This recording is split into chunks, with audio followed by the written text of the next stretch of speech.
just for fun. Put some banter in. Andrew's on the Facebook active, so I assume he's gonna be a moment or three at most. Okie Uh, dokie. Cool. no, I woke up this morning and I was thinking 8:30, and I was like, wait a minute, it's not 8:30. So that's why I sent y'all a message. Yeah, I'm glad you did, because I was Ah. like, right, well, it's 8:30. I got plenty of time to go to the gym afterwards, and I got your message. I was like, shit. Yeah, no, I woke up thinking the same thing. So I was like, hey, I should probably give a little, squeal out to everyone like a pig. I had to check a bunch of times because I was actually just doing deliveries at at that time. Like, just Well, made it. worked out I then. made it back here just in time to watch the last 45 minutes of the movie. Okay. I watched the whole film before bed last night, so Did you have Wow. cool dreams? Did you have groovy dreams? I slept like a baby, so whatever, I guess. I mean, I like, I had watched it on my phone and played Splatoon the whole time because, like, I was not giving it my full attention. I value my own mental health more than that. I mean, Howdy, there's no Andrew. dialogue in the final 38 minutes of it, Yeah. so there's really So you're good nothing to you go. need to pay attention to. I just Mhm. started taking notes that happens. Oh, he's spinning. He's spinning. He's a spinner. We don't know if your audio works yet, by the way. I'm Ah. fine. Okay. Hello, Um, Andrew. Hello. I had a dream I was at my parents' house, and for some reason in the front yard there were like thousands of like boxes and papers piled up. And it was like someone else had piled all that shit there. So Mm. what does that mean? I don't know. I don't know. I had like kind of a weird sexy dream about somebody that I'm not particularly attracted to. It was one of those. So I was like, Are okay. you sure? Well, the weird part was that it was a dream that, like, for some reason I had a camera set up in a room, which is not the thing I do. And I just look at the camera and she just like recorded a bunch of sexy recordings on it, Mm. knowing that I would see it. And I was like, what the fuck? That is not something that ever happens in my life. That's when weird you as make it a hell. lucid dream. You recognize a dream, you go lucid. It's fun. But it was like I had a record. It's like one of those things you have a recording and you're like, should I keep this recording? Sure. Okay. Yeah, it was uncomfortable. Anyway, I guess we should probably get started soonish on this end then. Mm. Yeah, Okay. I only have 1 hour. So Okay. Rock Okay, on. I soon. gotta catch a train. So Luke, do yo thing. I didn't check the number. Oh yeah. I can double check while you're doing that. I got the paper one here as well. 199, 98, 97, 96. Okay. nice in reverse. In at number 96, it's the sequel to the film that everyone talked about but nobody watched, The Human Centipede, second sequence. Well, that's the fun thing about this one. Like, only of the four people involved in this podcast, I think only Mark, did you watch the first one? Yes, I saw it in the theater. Okay, then Oh, dang. then two of the four people never saw the first one. I haven't Which- seen the third one. Oh, well, I you're going had to. never seen a single Human Centipede film until last night. Me, same, but 3 nights ago, something like that.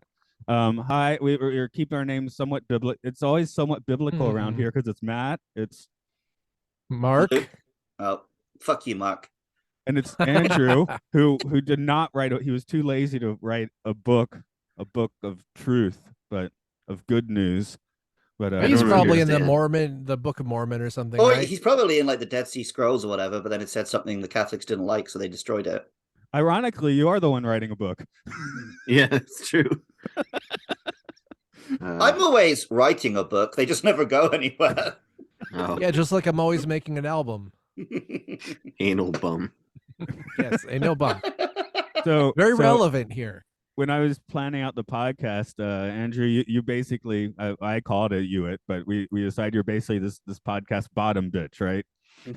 Well, a lot of the bottom movies are ones that I own in my library. I have got Yes. like all. He sent me the a lot of picture them. of all three on Blu-ray in a set called the complete sequence. It was the complete sequence, right? Ooh, does that mean you've seen the color third version one? of this film?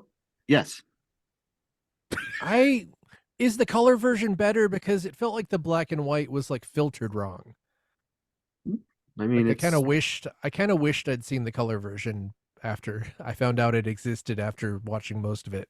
Yeah, if you have it's Scream Factory did a 3 Blu-ray set of the Human Centipede full sequence or whatever it's called. And so the disc for Human Centipede 2 includes a color version, but it is the 88-minute cut.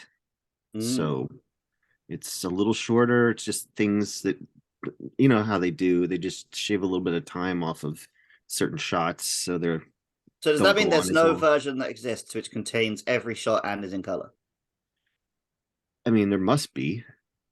But like, it's not publicly available, I guess. But I really, it's like, like I don't think it Zack really is Snyder's Human Centipede. Yeah. I saw a 97-minute version. Is that the long one? That's the regular. I could have dealt with 88 minutes. That would have been fine. Yeah, that's what I mean. It's just instead of him giving like 9,000 thrusts on the back of the Human Centipede, he might give, like 75. I don't know. I forgot that even happened until you told me. That's trauma memory stuff, right? I personally like the first one better because it does less. Does more. It leaves more to your imagination. It doesn't spend as much time on the centipede. Having not seen the first one, I like the way the first one is used in this film, because the Human Centipede is a film that everyone has talked about, but not that many people actually watched. This film treats it like the film from The Ring. Like, in this film's universe, like, the Human Centipede could be a fictional film they made up for this film. But this is the thing. The Human Centipede one was sort of like not a Frankenstein movie, like a young Frankenstein movie. It's a mad scientist movie. I actually kind of enjoyed it, and I didn't really enjoy this one very much. Can one of you two confirm the scenes in this film where he's watching the first film, those are legit, right? Yes. Mm-hmm. It's very different tonally then. Oh, yeah. That's sort of the problem I have with this film, is that the first film was kind of fun, and this film is like, but fun isn't real. Real is suffering. And I don't really like suffering very much. I don't know how disturbing. Maybe it's how disturbing my mind is. As I said, I didn't watch it last night or just now. I watched it 3 nights ago, and the more I think about it, the more I'm like, this is like an absurdist comedy. Yeah, it is very silly, but not like. There's something missing. Well, the part of the thing about the first movie is that the doctor in the first movie, like, kind of vamps a lot and says, look at my beautiful centipede, my plant. That makes it more palatable. This is literally a mute man. But also, yells. This film, you say this film's missing something. It's missing like any human character, because none of the victims get to be characters. He's a mute guy. All the victims. It's like the worst impulses of Stephen King, which is his persecution complex. Like, this is just everyone is a bully, and then they're a centipede, and then they're dead. Well, I think that if this film has anything interesting about it, is that it does represent like the sublimation of anger and like the cycle of violence. Everyone in this film is enacting their violence on the wrong person, not the person they're actually angry at. And that's. And then from that, there's like an interesting. It kind of comments on the value of this kind of film, right? Which is, this is a way to experience the violence that you crave without actually enacting violence on real people. Like, that's one of the values of horrible films that don't seem like they have value. But that's all theoretically. I don't think this film does any of that well. So, Andrew, you have more experience with all the centipedes, including some journalism, I believe. Yeah. Well, the first Human Centipede I got as a screener when I was a blogger back in the day, and it was a big hit. It was a midnight movie hit. It deserved to be. I saw it when it was in its theatrical release at midnight, and it was brilliant. It really is a great mad scientist film, up there with like Reanimator and The Fly and whatever have you. The second one I also got a copy of, but I had the good fortune of seeing a midnight show of it at a horror convention. Mark, were you at the Days of the Dead where we watched it with Lawrence Harvey? I don't think I was at that Days of the Dead. I've mostly only been to those when I got in free, which was only the first few. Oh, okay. Well, yeah, so we got to watch this Human Centipede 2 at midnight with a crowd of fans and a very drunk Lawrence R. Harvey, who looked even more like a frog than he does in the movie. Um, and they took it for the absurdist comedy that it is, but it's also a pretty brilliant way to make a sequel. And Tom Six, the director, basically this came from his experiences seeing the movie with crowds, because people were like, what are you going to do for the sequel? And as more he came in contact with horror fans and fans of the movie, including a number of fans who said, hey, we like that Human Centipede, but why didn't he have sex with it? He was like, are you what? So I did become pen pals with his sister, who is a producer on those Human Centipede movies. And she told me, I never actually got to communicate with Tom Six, but his sister told me that the Human Centipede is born from their longstanding tradition of brother and sister at holiday gatherings, when they just try to think of the grossest things to gross each other out and keep trying to one up each other the whole time just to pass the time. And so that's kind of where it all comes from. But yeah, part 2 came from just him being really disturbed at how seriously he was like, God, what if a fan really was to try and, what if a fan got obsessed with the movie? What would that be like? And to me, that's a brilliant sequel idea.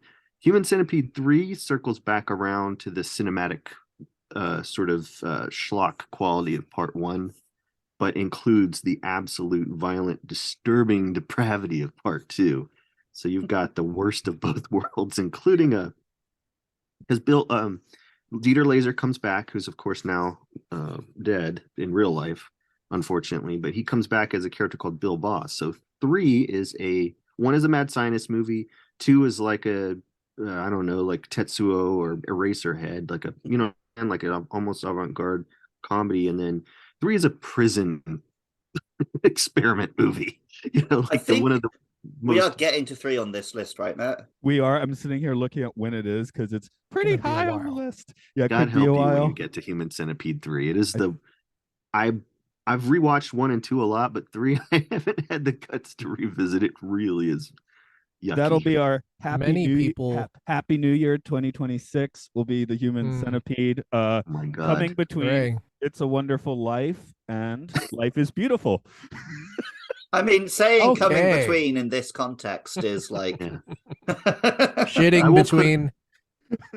I will put off watching Human Centipede 3 for as long as absolutely possible. I was hoping I could put off watching any Human Centipedes for the rest of my life. But apparently one of you two talked Matt into this idea of shifting gears on our podcast. I would have happily kept doing the sci-fi one and just be watching Planet of the Apes right now. But no.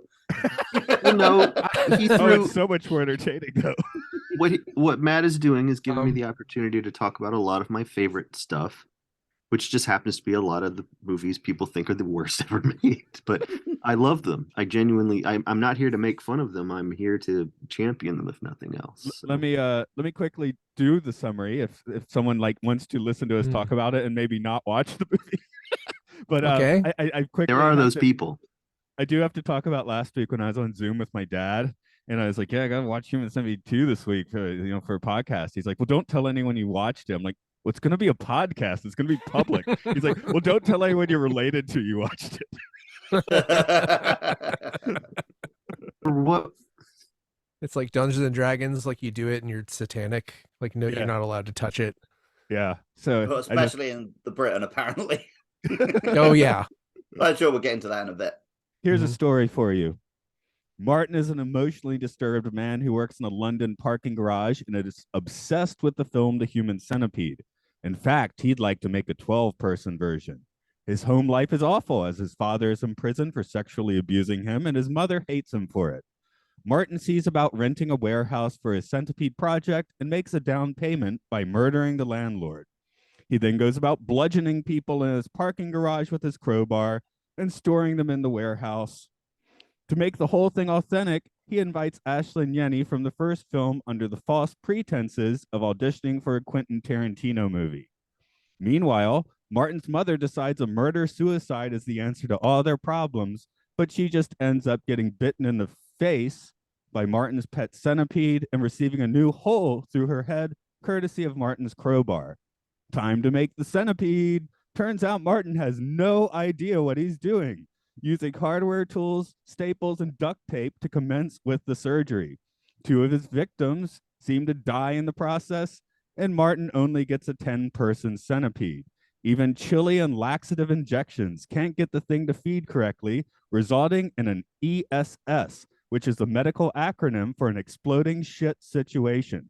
Turns out pregnant Rachel is not quite dead. She escapes, gives birth in a taxi, after which they are gorily vehicular homicided by the pursuing Martin. Back at the warehouse, the centipede is split into 2 parts. The whole thing's a wash, so Martin shoots them all. In our final shot, Martin is back in the parking garage watching the first movie. Considering the full sequence of events was kind of absurdly stupid, it may be best to assume it was all a daydream. Or a night dream. I guess he works at night. Those types usually do. I worked with several. Oh my. I'm going to say it 100% is a daydream, because this guy's terrible at bondage. Those victims had like a little bit of tape over their mouth and wrists and somehow stayed in that position that whole time. They very easily could have escaped. Yeah. Also, I don't see this guy convincing anybody that they're going to audition for a Quentin Tarantino movie, possibly even. We never hear him speak, so maybe he's actually got these luscious, dulcet tones. It's possible. I was hoping there was going to be a gag at the end where we finally would hear him speak and he'd be like, hello. Hi, I'm calling on behalf of Mr. Tarantino. So I guess the frogman, Lawrence Harvey, is that the only actor we have to? Well, I guess we can talk about the lady from the first film if we wanted, but she's only really on screen for a minute as a no one's a functioning person. So what am I even saying? His mom's a character. The mom's quite a big character. Oh yeah, that's a good. There was a B plot in this movie. It would be this relationship with he and his mother. Yeah, and there's the Alan Moore looking psychiatrist as well. Yeah, and the guy upstairs. Right. Oh, he does look like Alan Moore a lot. No, I genuinely was curious if that was like Alan Moore in a cameo, because I could imagine him doing it. I thought it was a resurrected Karl Marx, but yeah. Well, that's equally likely. Well, yeah, I mean, let's be honest, the human centipede, that's what Marxists want, isn't it? They're going to turn grandma into a human centipede. This is the future liberals want. Yep. So weirdly, I have actually worked with Lawrence Harvey. Oh, cool. Technically, I scored a film that he did a voice for a cat. Nice. Called BFF Girls. I don't think I met him, but I might have. I know it's like film festival shit all runs together, so I might have met him once, which sounds weird, and I probably didn't. But he also worked with a lot of friends of mine, and I think, Andrew, you know most of them on Frankenstein Created Bikers, which he acted in with speaking and everything. Yeah, they must have hit it off at that screening. Yeah, I think so.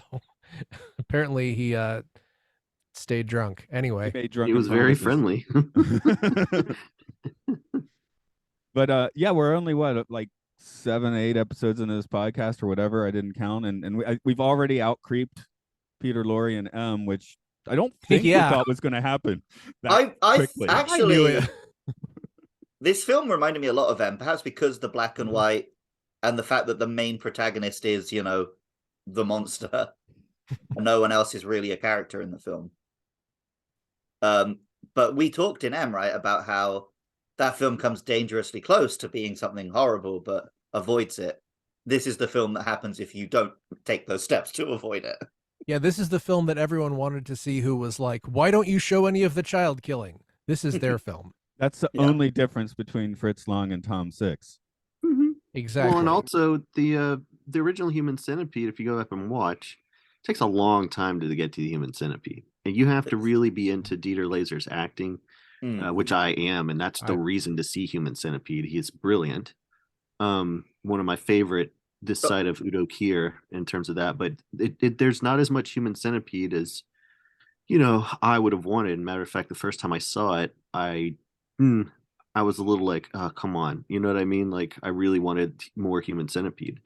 I later learned to appreciate it and I love it, but Human Centipede too. I think that's often the case when you go back to the first film in like a big horror franchise, right? Like when I finally watched the first Ring, you only see Sadako like once. That's true. I learned to appreciate that from specifically the first Transformers movie. I was like, there's only 5 Transformers in it. And then the second Transformers movie had like 35 Transformers in it. And I was like, I don't know who anyone is anymore. You just lost me, Mark. Every time there's a human on screen, I'm angry. Okay, so me too. Shut up, show me robots. Okay, but seriously, about the racist ones, especially. I do kind of understand the point of having a tighter robot cast, but focusing. That's the thing. Yeah, I didn't want the Transformers to not be on screen, but like less of them. I think Transformers 4 had a smaller cast than 2 and 3. Yeah. That's one of the reasons Beast Wars was accidentally so good, because it was a CG animation. They couldn't afford to have many characters, so they had to do writing instead. That makes sense. So often the case. Do we want to talk just a moment about the mother? And I guess I could have the name of someone. Maybe someone who knows the name. Maybe let's not bring up her name, because the main thing I'm going to say is that she can't act. Well, she acts bummed out, right? Because like the cinematography is pretty good, and I was watching it thinking like, oh, is this going to be like a secret good film, and it's only on this list because it's horrible? And then characters start talking, and I'm like, oh right, okay, that's why this is considered a bad film. Like these guys wouldn't get a job on soap operas in the UK. Well, not for nothing, but it must have been hard. I mean, Human Centipede was a hit, and so it doesn't surprise me that he was able to get more people to be in the Centipede. Because he had some reputation as a director and as a director of a hit horror movie. But in terms of like, other roles and stuff, I don't imagine Human Centipede 2 people were jumping at the speaking parts. You know what I mean? So the mother was in a series called Harry Potter and the School of Hell. What? Is that real? I hope so. I'm finding no information. It's Belgian. Okay. Oh, it was one of those movies made by a waffle. I believe so. I do blue not. Waffle? Yes, a blue waffle. Did we both just make that joke, man? I said blue waffle after I heard you say it. It was a delay caused by the. I'm sorry. What? Explain this. Thank you, Zoom. People can Google it if they really need to know what it is. If they think the Human Centipede 2 wasn't a horrible enough experience. At least it wasn't. At least you couldn't see the blue. Yeah, I would say, Mark, to go back to the question you asked at the top of the show, was it better? My answer is black and white tends to be more kind to, let's say, cheap special effects and all manner of other things. And so sometimes if I'm watching a movie that I just don't like the look of it, or I think the effects are kind of shoddy, some of Wojnarowski's shot on video work, things like that. I'll turn I'll turn the color down, and suddenly it'll just be like watching an old cheap B movie, and then you're in. And so a lot of the effects, particularly the fake butts that they put on everybody in order to make these appliances and whatnot, those don't look that great in color. They often don't even attempt to match the tone of skin, for example. I mean, I usually do prefer black and white. Like I've watched a couple of things that were available in black and white, like the Fury Road black and white I watched once. But it just felt to me like the conversion was weird. Yeah, like, I mean, you can tell at one point it was raining and it looked like the rain was black. Yeah. No, there's a big difference between something like Sin City that were deliberately, colored and textured to be a black and white presentation, and movies that were then converted, which Tom Six did because it was, all the amount of gore. Because they made him. Yeah.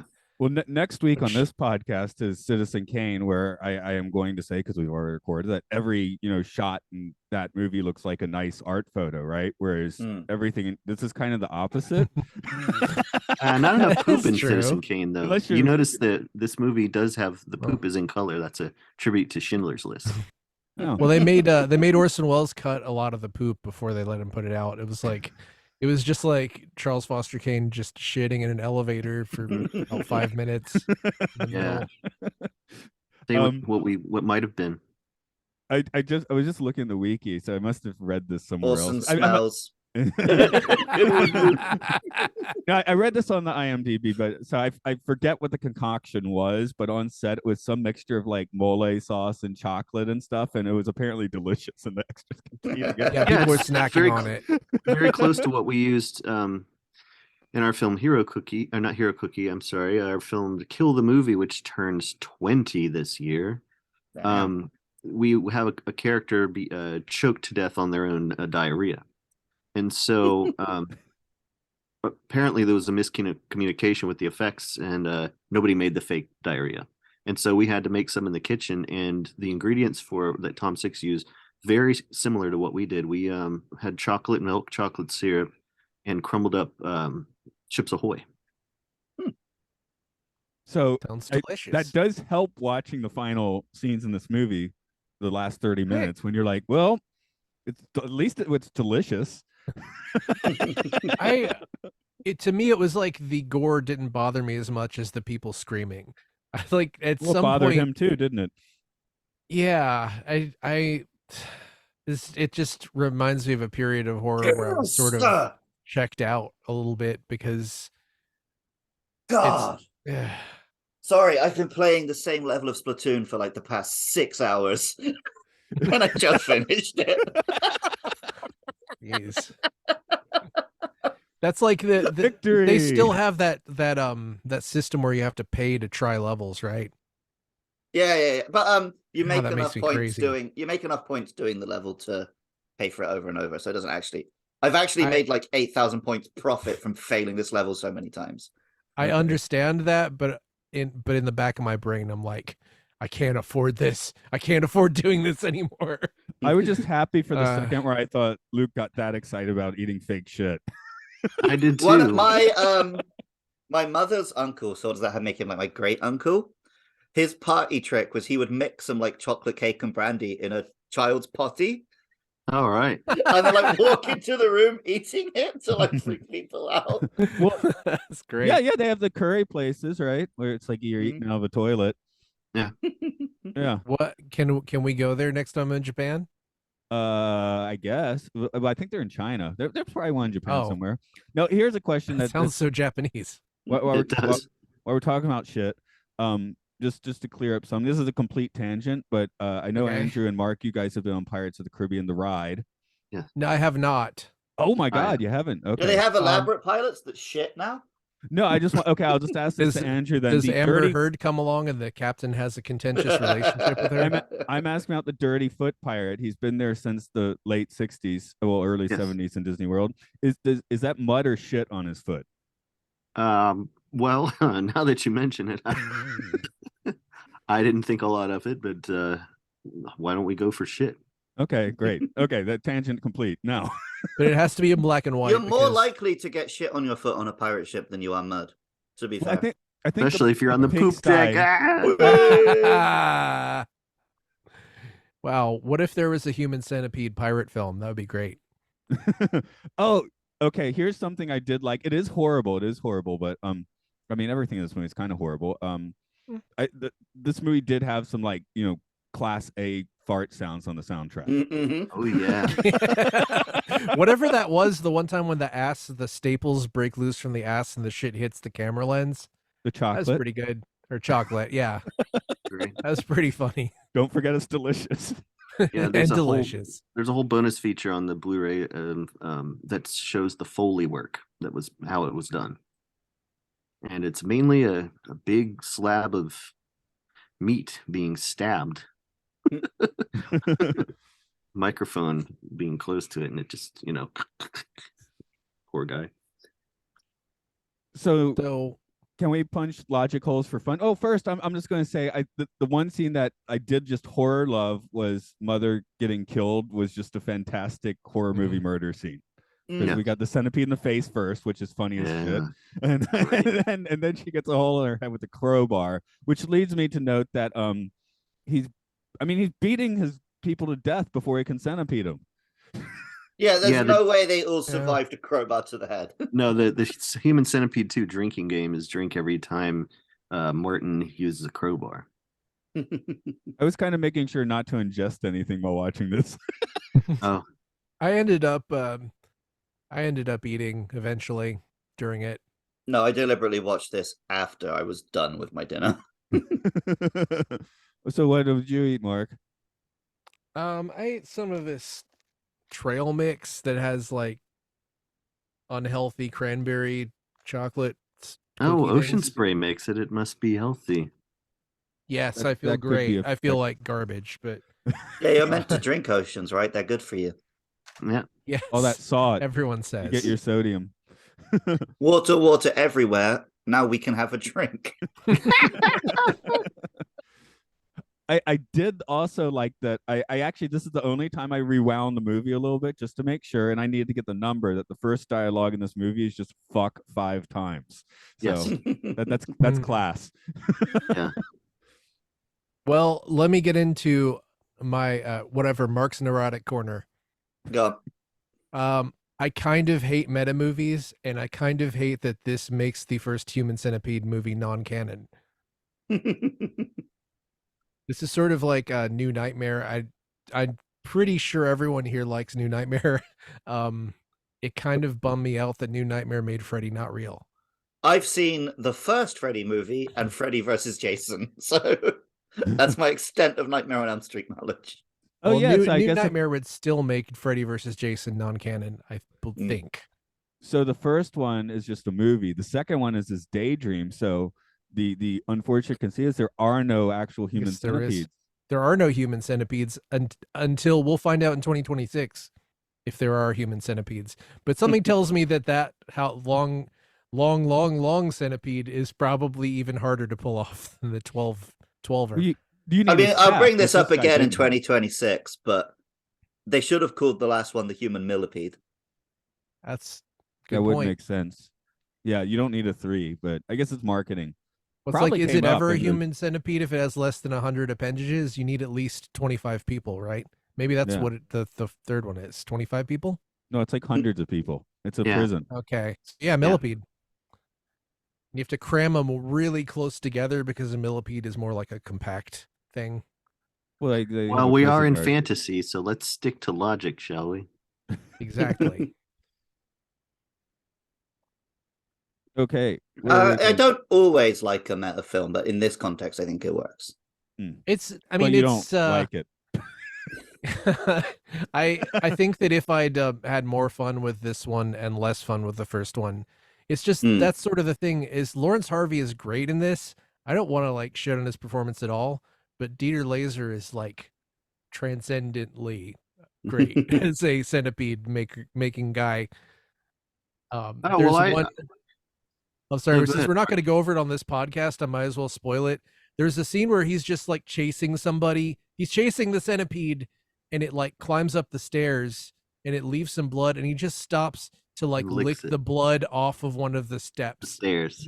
So fun. And it's ass blood. So even but what I love about the fact that it's meta is that it makes me want to see like the meta version of a lot of my favorite mad scientist movies, like the garage version of Frankenstein and things like that, or the garage reanimator. Just like how some fan would, because you gotta remember Dieter Laser's character, the Dr. Heiter in the first Human Centipede, is an actual surgeon. This guy doesn't know what he's doing. Martin's in there with like, he empties out the kitchen drawers looking for stuff. So, I mean, that's just kind of, the fascination with it. And, the arguments could be made that it isn't definitely not as good as the first one or whatever, or even not that great of a horror movie. But the fact that it's so low on IMDb tells me that people are actually revulsed by it. Like, repulsed by it. Like, it's not a matter of being poorly made. It's a matter of it perhaps being achieving its goal too well. and turning people off. It's sort of a thing where it feels like a parody of a movie that I would really love, but it like isn't that. It feels like I put in my notes that Beau is Afraid is like kind of a better version of this. But I mean, that's an understatement. Beau is Afraid is actually one of my favorite movies like ever. that I've It's a ever brilliant seen. movie. Yeah, it really is. 3 hours long, and I cannot wait to see it again. I don't think I've ever said that about anything before. Yeah, I did see it twice, but I also saw Babylon twice.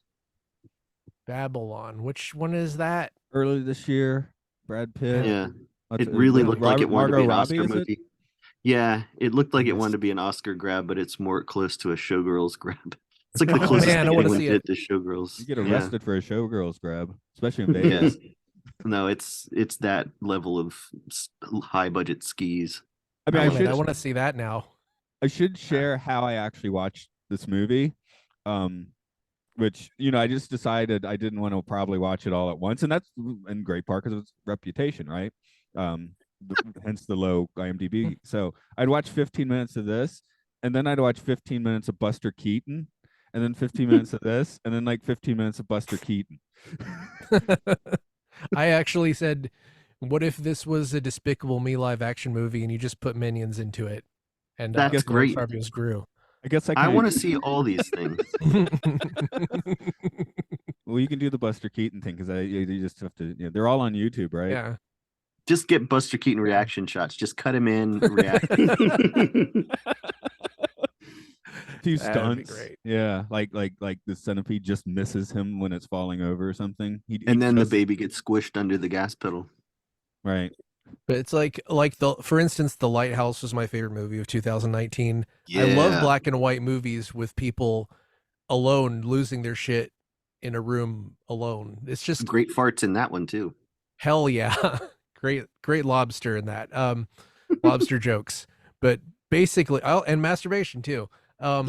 True. Basically, I think I need some more talking than this movie has just to latch onto a little bit.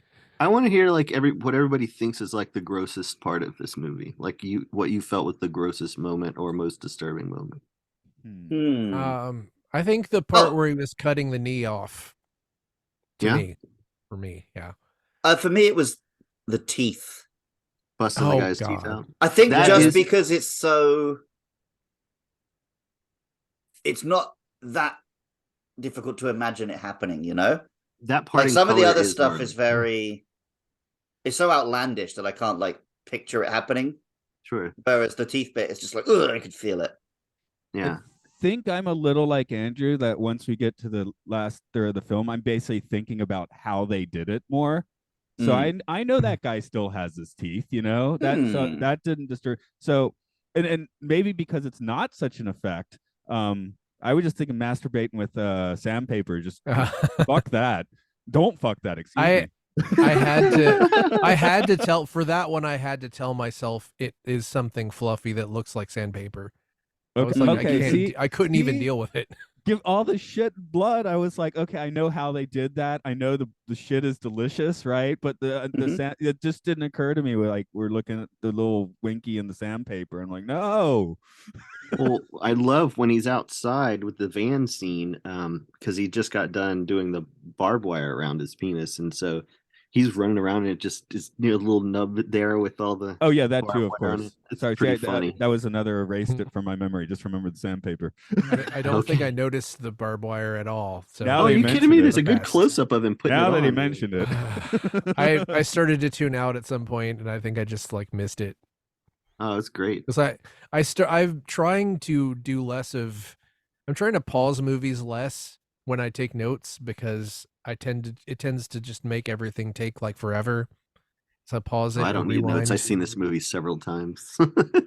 See, I watched it with pretty full focus. I just split up the focus with Buster Keaton. So gotcha. And I just rewound to pause and rewound to figure out how many times they said fuck. So I was like, I was even surprised. I'm like not even 5 minutes in this movie. I'm already rewinding a bit. That doesn't bode well. So, but, yeah, it didn't happen again. I remember seeing it the first time, thinking the birth scene and then the baby immediately dying, that bothered me. I just was like, I think it was just very shocking, you know. Of course, that was before I saw a Serbian film. Now I don't find it, you know, nearly as shocking. I actually didn't think a Serbian film was okay.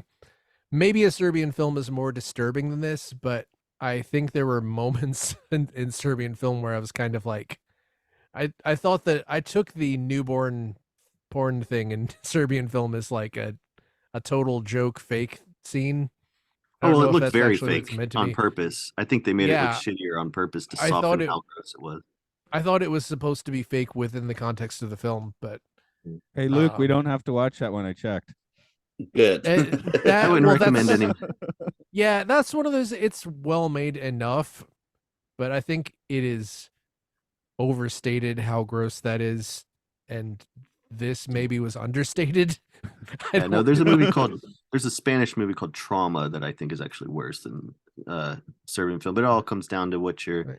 But you know, talking about it with you all, some of Human Centipede 2 also makes me think of Henry Portrait of a Serial Killer. Yeah, any of you remember that one, or have you seen it You recently? know I Vaguely, do. it's been a long, long time.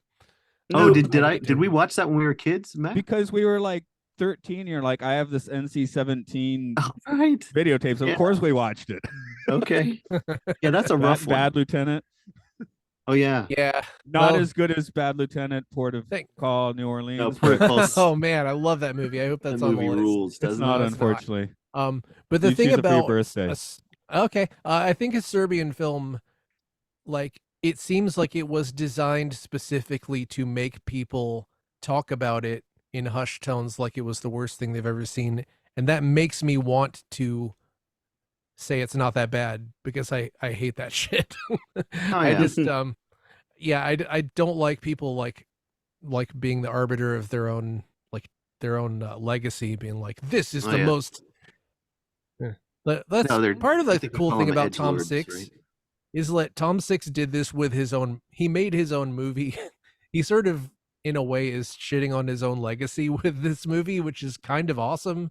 Like I Mhm. like his humility about it. Like if he was doing this, if somebody else made Human Centipede and he made this, it would hit differently. But No, in Tom Six's mind, at least from what I remember, he was like, "Isn't this what horror fans want? Mhm. You know, I'm just giving them what they want, which is gruesome, horrifying things." That's so. I think the idea that anyone would hate it would be like, "What are you talking about? I did all the things I'm supposed to do. it's What did I like do wrong?" end of Evangelion. Yeah. But except for in that case, Hideaki Anno was actually trying to upset people because he was tired of getting hate mail. Yeah, Tom Six. It seems like he and his sister really were just try to gross each other out, and that's kind of the where it all stems from, you know. But in terms of making horror movies, he thinks by his logic, he's giving the fans the type of violence that they want. But I've talked to a lot of people that really don't like this one. For all the screaming and just how long everything goes on, and you know that the fact that it really has one kind of note to play. But I don't know. I enjoy it. It makes me think of other black and white underground movies that I enjoy. You know, Body Tetsuo being one of them, obviously, and Eraserhead being one, but Thundercrack also being one. Because I think with the black and white, when something really disturbing happens or really awful happens, it's almost kind of shocking because black and white still, I think, for at least my generation, means safety because it was old and it was before the times when people wanted to mess you up. Mm. Hey Andrew, I got. If I remember correctly, you do not want to watch the D-Day sequence from Saving Private Ryan. I saw the beginning, I walked out, and then I came back for the end and was like, "What the?" Yeah, I don't care to revisit any of that. That's what I find interesting. It is interesting. You don't want to see that. Is it because it's too real or something? Whereas this is like so absurd. Well, it really did happen, and when I went to see, I don't like war movies, particularly violent war movies. They just bother me because I know that stuff actually was happening. You know, there were no cutaways, there was no editing. You know, and when I saw that Private Ryan, there were two old men sitting behind me. They were sobbing, And it could have been because they thought it was hilarious and they're senile. I don't know. But it all really bothered me. I didn't want to see it. The only reason I went is because people kept telling me that it was one of the best movies ever made, and I'm like, you got to be kidding me. But so I appreciated how well it was done. It's kind of like Day of the Dead, for different reasons, but it's like Day of the Dead is so grim, that it's unrelentingly grim, and doesn't do it for me. I have Reminds kind of me a hard of- time with that one too. Day of the There Dead. was a time when I was a young kid, was watching TV, and it was boxing, and I was like, for whatever reason, I was like, oh, I don't want to watch this. This is unpleasant. And I switched the channel, and it was like some documentary about military airplanes. And my uncle was next to me, and he was saying, but Luke, those two guys on the other station, they're just athletes, and they've agreed to get in that ring, and it's sport. But these planes, like, killed people. Yeah. And it was like, yeah, there is something weird in our heads where, and it's not an accident. They've done this deliberately. War is something that we just accept. That's like, oh yeah, this is okay. This is the state-sponsored violence. That's fine. This is all fine. We're allowed. This is okay. We're meant to blow up these brown people on the other side of the planet. That's okay. But don't think about it. Think about all the kids that saw that Mel Gibson Jesus movie. There's a reason why it's called Texas Chainsaw Jesus. It's literally like so gorily, and realistically violent and brutal. Yet it's okay because it's Jesus. I mean, Texas Chainsaw Massacre barely has any violence in Yeah, it. for real. That's one of those funny things where the reputation of that preceded. I don't know if you were the same way, Andrew, because we came up about the same time, but like Texas Chainsaw Massacre and Exorcist, I was afraid to watch both of those. I would watch anything, but I was afraid to watch those because the reputations were that they were so extreme. And then I watched them in my 20s or something. I was like, oh, these are great. They're also basically art films don't have a whole lot of violence. Yeah, now Exorcist I grew up with. I couldn't avoid it, but Texas Chainsaw I think I made out with some girl during most of it, so it was like nice. no. But, John Larroquette approves. Next generation. Yeah. I have a question for everybody, like along these lines. Do you have? I can watch movie violence endlessly, but I cannot watch like the Surgery Channel or Dr. Pimple Popper. Do you have one of those that you like can't watch and then you can? I can't watch. So I like sometimes I'll watch like a compilation of people falling on their ass or people dropping things on the gym. I cannot watch someone like break their leg. Yeah. So like those like sports fail compilations, I'm just like I can't watch it because there's going to be a broken leg and it's too. Generally, even in films, if a guy gets shot in the head, I'm completely desensitized to it. But when you see a character get like injured, like leg cut off, whatever, I think I can't imagine dying. You die, the lights go out, it's done, right? Yeah. I can imagine breaking my arm, losing my arm, whatever. So it's much more I get more of a reaction to that. That bothers me too, Luke. In the Cocaine Bear, a character gets a pretty gnarly broken wrist. Oh, see, I have no problem with that because I know I'll be 100% rooting for the bear. Well, that is what you should be doing, and that's what the audience I saw it with all 3 times did. But Matt, did you answer this one yet? No, I was sitting here thinking the one that's kind of creeped me out the most, and this is because I was 7 or 8 years old, was a space battleship Yamato called Star Blazers in America, and heavily edited without all the sex and violence, unfortunately. But anyway, there's a scene where I guess he's an android, he's floating through space and has to like jettison all of his limbs, so he's just kind of sitting on the side of a spaceship with no limbs, right? And that somehow disturbed me. Kind of a little similar to Luke's. That's really fucked up. It took me forever to. Sorry, go ahead. No, I want to hear what you were going to say. I was going to say it took me forever to realize that this is a little bit of a tangent, but the basic premise of the film's being, which is a person trapped inside of somebody else's brain, absolutely fucking terrifies the shit out of me. Like I can't even rewatch Get Out, even though it's a great movie, but I'm like, I can't deal with it. Wait till you have a stroke and you're paralyzed, but you're still for me as a kid it was the show Cops. Like my family watched Cops when it was brand new, and I started just shaking and I felt sick to my stomach. I just could not handle what the police were doing. But now in terms of childhood things, Superman 3, the lady that gets turned into the robot, I can't. Oh, I think you mentioned that to us before. Yeah, Okay. that really, like, even now as an adult, I've gone back and watched things that just used to, like, I would have nightmares about having to see it. But the Superman 3, I will periodically just look up pictures from it on Google, being like, I could do this. Nope. Phantom No. Zone creeped me out in the early Yes. one. When I was a kid, I don't think we had cops in the UK, but anytime it showed battlefields or like war scenes on the news, I hated watching it. Yeah, see, I can't do any of that. And the Faces of Death movies, which were the ones that had the reputation when I was a kid, not as much of Texas Chainsaw and Exorcist. It was the Faces of Death. You watch them eventually, and you're like, okay, well, this is horribly, terribly fake for the most part. All the stuff that they had to, that were staged. But cut in with that, there are actual crime scene and newsreels and things like that, and they're horrible. The monkey thing still upsets me, even if that is fake. Probably. Yeah, it's totally fake. I hope it's fake. Okay, good. And the turtle from Cannibal Holocaust obviously is not fake, but it's Yeah, that's why I have the Blu-ray of Cannibal Holocaust has a cruelty-free version you can watch as an option that does not have the animal killing in it. Slides through. All right, cool. Yeah, but you still have the disc with the cruel version anyway. Yeah, like obviously you can choose that. Yeah. But, you give it to your in-laws as a present for Christmas. The worst was that's just reminded me. Many years ago with an ex-girlfriend, we were watching Game of Thrones. But we also had the film Life of Pi, and her mum wanted to watch it. So we gave her the case of Life of Pi, and I guess she just put it in and started watching it, not realizing that we'd left disc 1 of Game of Thrones in there. So she puts on Life of Pi, and then the first thing she's seeing is these decapitations. And well, at least it's not train spotting. And this was a huge mistake. I don't know if anyone can see it. On Record Store Day, I walked 3.5 miles to get Cannibal Holocaust vinyl soundtrack, right? When I get it home and play it, I'm disturbed to shit. The worst thing about that movie, apparently, is the music.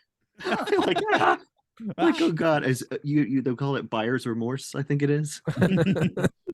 Cannibal's remorse. Let me music is shift the scene a little bit here. Human Centipede 2 full sequence, excuse me. Is it a film or is it Filth? I'm just say Filth, but it's definitely Filth, but it's more of a film than its reputation would suggest. It's seen very much well worse. Made Filth. Yeah. It's better made than a Serbian film. To be you have a vote for film. Mine's gonna go kind of along with Luke's. Like, again, once you start putting the absurdist comedy lens on it, it starts to work. But if I really want that version of comedy, I'll put on another filthy film. Freddy Got Fingered. That's kind of my speed for this sort of thing, right? I love that movie. Please don't tell me that's on the bottom list. God, it's not. I wish it was, so we could talk about it, but it's not. Yeah. Your birthday. I do have a review, a 10-star review. Before that, I have a question. Andrew, I guess you're technically the guest. Well, me, Matt, and Mark are the regulars. The people. So you get to answer this one. You're making a human centipede of the three of us. What order do we go? Oh, that's super easy, man. I think that Matthew would be the head of it because he's does all the talking for the most part and stuff on all the podcasts. It's his idea. And then me being a close childhood friend of his, I would have to. You're not in the centipede. You're not in the centipede. You're the Dita Laser. Oh, the three of you then. Okay. Yeah. Well, I guess Mark would have to be next because he would be the next closest, and then Luke would need to be at the end because I would then train you all to stand up right, and I think probably balance it out the best. Mark could stretch that middle. You know what I'm saying? At least I get to shit into someone's mouth. Well, you get the best of both. The best position in the three-person game fight is the middle. I don't have to keep the shit, and I don't have to shit on the floor. No, you could just don't have to talk. Because if you remember in the movie, one will die and the other ones can move. But I think one centipede shall stand, one centipede shall fall. Yeah, but the one in the middle, it gets all the benefits and has to do very little work if you think about it. So there you are, Mark. See, I'd have thought I should go at the front because the other two are clean shaven. No, that's part of the. Okay. That's part of the. He probably shave telling you. I mean, Mark's gonna get tickled from behind. It's gonna be, But the I whole don't. thing is I've seen Matt's grand. butt. I don't think it's particularly hairy, so he's not getting tickled at the front. Oh Well, man, but I have bad news for you. too much of a good thing is no. Okay, we're running a little low on time, so let me give you that 10-star review. Okay. It's a masterpiece. Mr. Ryan 15. I was really disappointed with the first Human Centipede. This one, however, lives up to the hype. If you do not like sick movies, this film is not for you. This film deserves 10 stars because it only exists to sicken the audience, which it does very well. I only mention that because over half of the negative reviews of this movie only say that this movie is sick. Lawrence R. Harvey played his role so well you'd think he'd be like that in real life. This is not a film to watch to see a good plot and character development. You only watch this movie if you like disgusting or gory films or to be shocked. It is definitely one of the nastier films out there, and it is better than films like August Underground's Mordom and Slaughtered Vomit Dolls because it is a well-made film. I'd say see it if you're interested in it. 28 out of 47 found it helpful. So I mean that's that's pretty much truth. If you want it, then this is what you want, I guess. It sounded like that person got out of it what Tom Six intended to, which was here's your horror right here. I'm in agreement with it. I absolutely think so. If you want to know what Lawrence Harvey is like in real life, there's a scene in Human Centipede 2 where he's trying to get almost like a twisted symphony conductor to get the whole thing to shit, and he's going blowing the raspberry a lot. That's pretty much Lawrence Harvey. It might have been his idea to do that. Check out the film BFF Girls where he voices a cat that gets a boner. Right. I think you can still get that on Arrow. It probably is on Arrow. I'm sure you could find it somewhere else. But yeah, I think Arrow has it up in an official capacity. It's only like 12 minutes long. So, if you like Sailor Moon and you think it would be funny if Sailor Moon was like a parody of Sailor Moon, then give it I think that just is a parody. Thanks.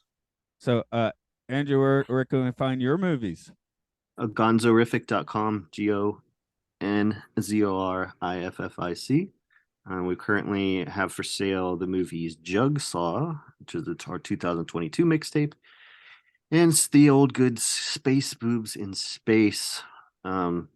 1 out of 10 on IMDb. I thought it would surely end up on this list and not. The list required 10,000 votes. So so get cracking. Yeah, it wasn't on Amazon long enough, but it did put some quit your job money in my pocket while it was.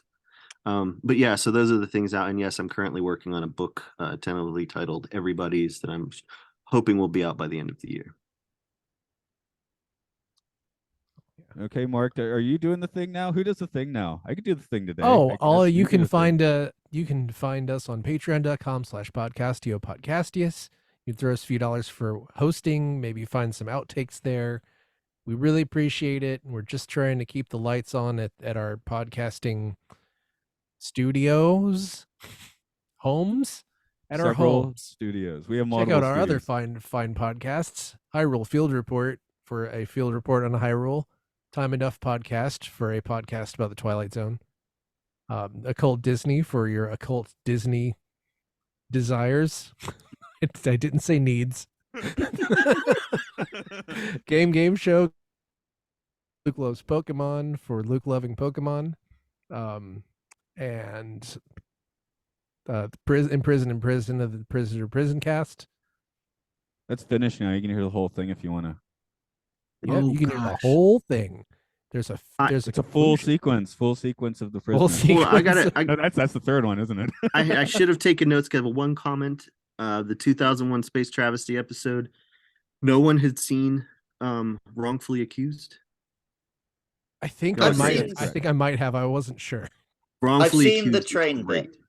Okay. Well, there's the fishing shop bit. I love Wrongfully Accused. Dracula Dead and Loving It and Wrongfully Accused I watch a lot. And Mr. Magoo I like it a lot too. But Wrongfully Accused, there were a few of you who hadn't seen it at all. I'm like, y'all got to watch that movie. That's a great one. That is a great one. We were stuck with Stan Helsing 2 weeks ago. Well, Wrongfully accused when you get to I it. know Mark and Luke are looking at me weird because that episode's not recorded yet. I'm but not. I know I what. think I know that was your meant. game, Matt. We Yeah. know what No, you're Dracula, doing. Dracula Dead and Loving It is one of my kids' favorite movies. Like she's seen it a lot, and but yeah, Wrongfully Accused has some. I was so glad Luke mentioned the train because I was like, right, it's so good. But there, yeah, it has a lot of really good stuff in it. The part at the end of Dracula Dead and Loving It where Renfield just draws a smiley face in the ashes is definitely one of my favorite things. There's a number of. I mean, I like it more now than I ever did, and it's not because I've seen it upwards of 18 times. I mean, it's pretty good. To revisit that. I'm gonna go find out what's in my kitchen drawers, I guess. I don't know. Okay, go find out what's in your kitchen drawers. I'm gonna go eat some ass, but in like a consensual way. I'm gonna go eat some ocean spray snacks and pretend that it's ass. Human Centipede, but it shit instead. I think that's a misnomer.